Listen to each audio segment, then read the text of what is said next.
वित्त मंत्री निर्मला सीतारमण ने इन दो राज्यों को अलग अलग योजनाओं के तहत हजारों करोड़ रुपए देने का प्रावधान किया, जबकि दूसरे कई राज्यों को जिक्र तक नहीं किया है। बिहार के लिए करीब 60,000 करोड़ रुपए और आंध्र प्रदेश के लिए 15,000 करोड़ रुपए देने की प्रावधान किया है। नीतीश कुमार की जनता दल यूनाइटेड और चंद्रबाबू नायडू की तेलुगु देशम पार्टी केंद्र की एनडीए सरकार का एक अहम हिस्सा है। लोकसभा चुनाव 2024 में बहुमत से दूर बीजेपी ने दोनों की मदद से ही केंद्र में सरकार बनाई है। अब सवाल यह है कि यह विशेष पैकेज देकर केंद्र की नरेंद्र मोदी सरकार क्या चाहती है। बजट में सिर्फ बिहार और आंध्र प्रदेश का ही खास ख्याल क्यों रखा गया? नुकसान की भरपाई करने की कोशिश तो नहीं? क्या बीजेपी खुद को बदल रही है? क्या बीजेपी मजबूर है? बिहार और आंध्र प्रदेश को क्या मिला? तो आइए जानते हैं इसके मायने क्या है। तो सबसे पहले नमस्कार, आप देख रहे हैं न्यूज़ और मैं आपके साथ विपिन। संसद के मानसून सत्र के पहले ही दिन केंद्र सरकार ने बिहार को विशेष दर्जा देने की मांग को खारिज कर दी थी।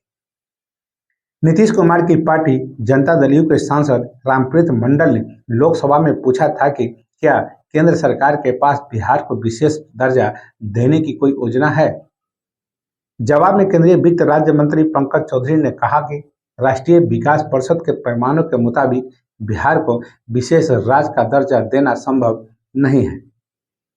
यह बात सामने आते ही राष्ट्रीय जनता दल प्रमुख लालू प्रसाद यादव ने नीतीश कुमार के इस्तीफे की मांग कर दी। वहीं बिहार के एक वरिष्ठ पत्रकार कहते हैं कि जब से नीतीश कुमार बिहार के मुख्यमंत्री बने हैं, वे तब से ही बिहार के लिए विशेष राज्य के दर्जे की मांग कर रहे हैं। वे कहते हैं, विशेष दर्जा खारिज होने के बाद बिहार के लोग बस इस बात का इंतजार कर रहे थे कि बजट में उनके लिए क्या खास होगा। मोदी सरकार ने विशेष राज्य के दर्जे की जगह विशेष पैकेज देकर नुकसान की भरपाई करने की कोशिश की है। वो आगे कहते हैं, विशेष राज्य का दर्जा बिहार की अस्मिता का सवाल बना हुआ है। पिछले 20 सालों से राज्य में विशेष राज्य के दर्जे की लेकर राजनीति हो रही है।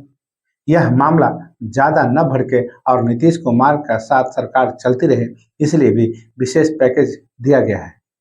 अगर बजट में ये पैसा बिहार को नहीं दिया जाता तो यकीन जानिए बिहार में एनडीए की राजनीति को बड़ा झटका लगता और राज्य में जनता दल की राजनीति ध्वस्त हो जाती। इस वक्त केंद्र में एनडीए की सरकार है, जिसमें नीतीश कुमार और चंद्रबाबू नायडू अहम भूमिका निभा रहे हैं।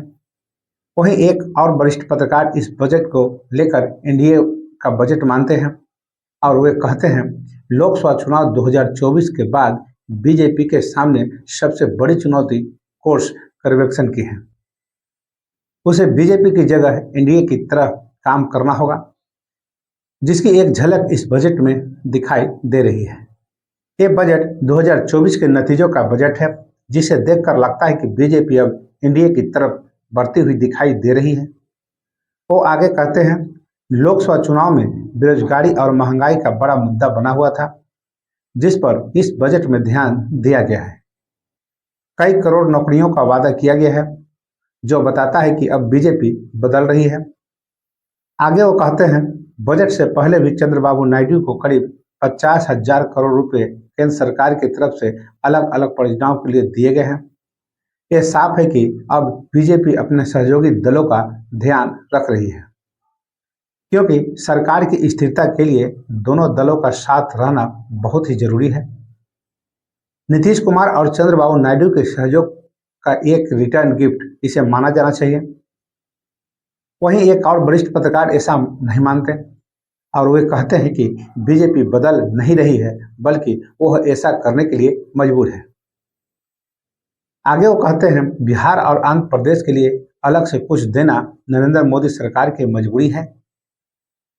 ये आईने की तरह साफ है कि नरेंद्र मोदी सरकार नीतीश कुमार और चंद्रबाबू नायडू के समर्थन की बैसाखी पर टिकी है, जिसे बनाए रखने के लिए उन्हें कुछ तो करना ही पड़ेगा। उन्हें खुश करने के क्रम में ये घोषणा की गई है। ये बीजेपी का अपना एजेंडा भी चलाना है। कांवड़ यात्रा के दौरान धार्मिक पहचान का मामला सामने आया। नीतीश की पार्टी और जयंत चौधरी ने बयान भी दिए लेकिन यूपी सरकार ने अपना फैसला वापस नहीं लिया। सुप्रीम कोर्ट को रद्द करना पड़ा। वे कहते हैं नीतीश कुमार चंद्रबाबू नायडू ऐसी सांप्रदायिक राजनीति से दूर रहना चाहते हैं, बावजूद इसके वे इसे बर्दाश्त कर रहे हैं। ऐसे में इस तरह की विशेष मदद दोनों नेताओं को कुछ हद तक खुश करने की कोशिश करेगी और इससे बीजेपी पर दबाव कम होगा। ऐसे ही बात एक और वरिष्ठ पत्रकार कहते हैं और वे कहते हैं कि अब नरेंद्र मोदी अकेले दम पर सरकार नहीं चला रहे हैं। वे केंद्र की नरेंद्र मोदी सरकार को मजबूत नहीं बल्कि मजबूर सरकार बताते हैं। इस पैकेज से नीतीश कुमार या चंद्रबाबू नायडू कितना संतुष्ट होंगे ये समय बताएगा। और उनका कहना है कुछ दिनों के बाद वे और पैसे की मांग करेंगे। वो जितना चाह रहे थे उतना उन्हें नहीं मिला है, लेकिन ऐसा कर बीजेपी ने कुछ नुकसान की भरपाई करने की कोशिश की है। बजट में केंद्र की नरेंद्र मोदी सरकार ने बिहार के लिए अलग योजनाओं के तहत 58,900 करोड़ रुपए देने का प्रावधान किया है। इसमें से 26,000 करोड़ रुपए बिहार के अंदर सड़कों का जाल बिछाने के लिए खर्च किए जाएंगे। इस पैसे से पटना पूर्णिया एक्सप्रेसवे, बक्सर भागलपुर एक्सप्रेसवे के साथ साथ बोधगया, राजगीर, वैशाली और दरभंगा सड़क संपर्क परियोजनाओं को विकास के अलावा बक्सर में गंगा नदी पर 2 लेन वाला एक अतिरिक्त पुल बनाया जाएगा। इसके अलावा बाढ़ नियंत्रण के लिए 11,500 करोड़ रुपए और पावर प्लांट के लिए 21,400 करोड़ रुपए देने का ऐलान भी किया गया है। विद्युत परियोजनाओं के तहत पीरपैंती में 2400 मेगावाट के एक नए विद्युत संयंत्र की स्थापना की जाएगी।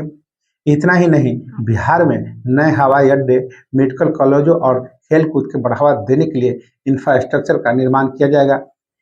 बिहार के गया स्थित विष्णुपद मंदिर और बोध गया के महाबोधि मंदिर को विश्वस्तरीय तीर्थ स्थल और पर्यटक केंद्र के रूप में विकसित करने की भी मदद की जाएगी।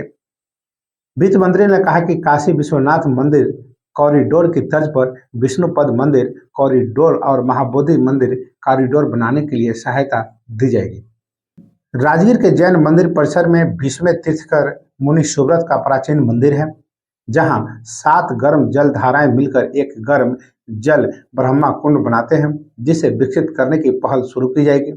नालंदा विश्वविद्यालय के पुनरुत्थान के अलावा उसे एक पर्यटन केंद्र के रूप में विकसित किया जाएगा। आंध्र प्रदेश पुनर्गठन एक्ट के तहत अतिरिक्त मदद मुहैया करवाई जाएगी। 15,000 करोड़ रुपए नई राजधानी के विकास के लिए आंध्र प्रदेश को आने वाले सालों में दिए जाएंगे। इसके अलावा आंध्र प्रदेश में पोलावरम सिंचाई परियोजना को जल्द पूरा करने में वित्तीय मदद देने की भी बात कही गई है। बिहार और आंध्र प्रदेश के अलावा कई ऐसे राज्य हैं जिनका जिक्र बजट भाषण में सुनाई दिया। असम हर साल ब्रह्मपुत्र नदी और इसकी सहायक नदियों के चलते बाढ़ का सामना करता है। सरकार ने असम को बाढ़ प्रबंधन और उससे संबंधित परियोजनाओं के लिए सहायता देने की भी बात कही है। हिमाचल प्रदेश में पिछले साल बाढ़ के कारण बड़े पैमाने पर नुकसान हुआ था।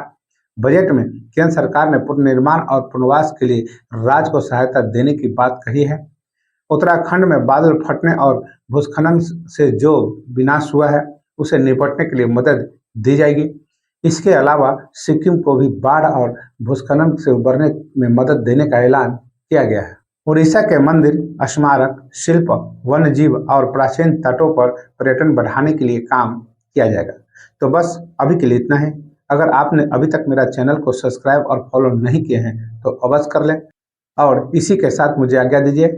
नमस्कार।